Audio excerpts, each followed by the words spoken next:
Okay, everyone, let's do one more video on Venn diagrams. Let's see how it goes. So, on the quiz tomorrow, it will be tomorrow on Wednesday, the numbers will already be filled in for you, but it's worth it just to go through the motions and practice it. We know we have a total of 80 students here. 9 students study French and German. That 9 goes right here. 35 only study French. 35 goes here. Normally we would have to subtract those two numbers, but they said only French, so we know it doesn't include the ones who also study German. We're told that 2 students did neither. So that goes outside our circles, right? So notice we do need to figure out the missing people who did German only. So I'm going to take 35, 9, and 2. We're going to add those together. Again, you could use your calculator, guys. Let's see, 1646. We're going to subtract from 80 the overall total. And that means I now know that there were 34 that did German only. From there, we're ready to answer the questions. So, the ones who study German. Now remember, studying German would include the 9 who also study French. They didn't say German only. So I know that's 34 plus 9, that's 43 out of 80. Okay? What about French? Same idea. We have to include the 9 unless they say French only. So now I got to do 35 plus 9, that's 44 out of 80. I say 80 there, believe it or not. All right, question C. Students who study French or German. Now, we talked about this in class, but what we're going to do is do an inclusive or. You'll learn later on an exclusive or that literally means it has to be only French or only German. We're going to include also the ones who did both French and German because theoretically they are also in the French or German category. So we're actually going to add all 3 of those together because all of those people did either French or German. So 34, 35, and 9. Let's see here. 9 is 18. So 78 out of 80 did French or German. Who did not study French? Well, that would be these 2 here. You may have been tricked, by the way. And 34 and 9 here. Oh, wait a minute. No. The 9 also studied French. So we would have to do the 34 and the 2. The 34 here did German only. The 2 here did neither. So that means we have 34 plus 2, which is 36 people who did not do any French at all out of 80. This one I have to reduce. Oh, this one I should have reduced, right? If I divide by 2, that's 39 out of 40. 44 out of 80 is 22 out of 40, which is 11 out of 20.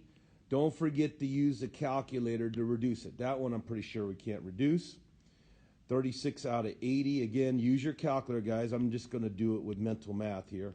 18 out of 40, which is 9 out of 20. Okay, finally we get to the important ones I'm more worried about. Students who study French given. When it says given, guys, that means we know they study German. That means I'm only looking here, right? I'm not including the 35 that only did French or the 2 that did neither. I know, again, this right in here are all that studied German, and that, again, is 43 of them. Okay? So now what? Who studied French? That's the 9 that also did German and French, right?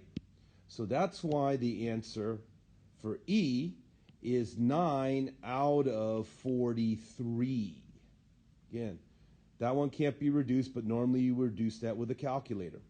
Finally, question F. If a student who studies French was chosen. So this is another way of saying we are given that they studied French. What is the probability that they studied German? Sorry, got chopped off there. So this time, guys, we're looking here in my blue circle, which is 44 of them who studied French. Out of those 44, 9 of them also studied German. So this one would be 9 out of 44. So guys, I hope you understand conditional probability. We'll discuss it more in class today. Hopefully you are here today. And that way you'll be that much better prepared for the quiz tomorrow. Now, we did not do this one in class. Let's go through this one real quick. 12 students play the piano. Let's make note of it there. 13 play the guitar. 4 students play neither. So there were a total of 24 students. So the idea, guys, is I'm going to add 13, 12, and 4 together. And you notice I'll get 29, which is 5 extra students. But we only have 24. Now, what happened to the extra 5? They're the ones that studied both, you see. So now that we know how many studied both, I'm going to take this 13 minus 5. I know 8, therefore, only studied German. I'm going to take this 12 here minus 5. I know 7 only studied the piano. And now this will be set up for you just like this, guys. You won't have to calculate the Venn diagram, but I think it's worthwhile to practice going through that. So let me focus on the trickier ones then. Again, excuse me, I was mumbling there a little bit. Students who played the guitar and piano, well, we figured that out to be the 5 out of 24, right? What about the ones who play the guitar and not the piano? The way I will say it on the quiz, guys, again, the way I will say it on the quiz will be guitar only, right? If I say guitar only, I mean they did not do the piano, period. They did the guitar only. So what's guitar only? 8. These 5 did both, right? So I don't want to include the 5. So I'm going to say 8 out of the 24. Don't forget to reduce it with a calculator if you need to 1/3. Question E. Students who play the guitar given they play the piano. So guys, I'm glad we're doing this one here. Again, given means we know they played the piano. That means we are here. We don't care about the 8 who did guitar only because they didn't do the piano. We know given they did the piano. So notice right in here I have 12 total. 12 total, 5 and 7 that did the piano, 5 of which also did the guitar. So therefore, who played the guitar? Only 5 are left out of the 12. And again, notice this is a conditional probability, as we say, guys. All right. Most probabilities you will divide by the overall total, 24, right? Just like we did on questions C and D, and like we would do on A and B as well. The only ones where you'll go less than the overall total are the given probabilities, because they're now restricting you to a certain group. We know they played the piano, right? In the case of question E. All right. Now, as a bonus, guys, I want to remind you, don't forget you will have to list one permutation. You won't have to do a combination, but I want you to list a permutation. So, if I have 4 letters, taken 2 at a time, how would I do that? The strategy, guys, is take T as your first letter and then match it up with all the other letters there. Then take the next letter V and do the same thing. So this is a simple strategy that you can learn.